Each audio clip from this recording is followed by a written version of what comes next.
IPL teams ஒவ்வொன்றும் கோடிகளில் சம்பாதிக்கிறாங்க, நம்ம எல்லாருக்குமே தெரியும். ஆனால் எப்படிலாம் சம்பாதிக்கிறாங்கன்னு தெரியுமா? Number 1, media rights.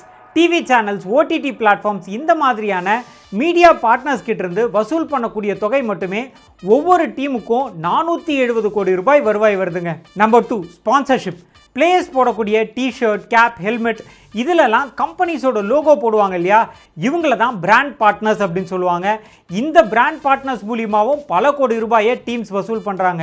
நம்ம சிஎஸ்கே டீம் இருக்காங்க இல்லையா, அவங்களுக்கு இந்த பிராண்ட் பார்ட்னர்ஷிப் மூலிமா வந்த தொகை மட்டுமே, ரெக்கார்டில் வந்த தொகை மட்டுமே 150 கோடி ரூபாய்ங்க. Number 3, ticket sales and product sales.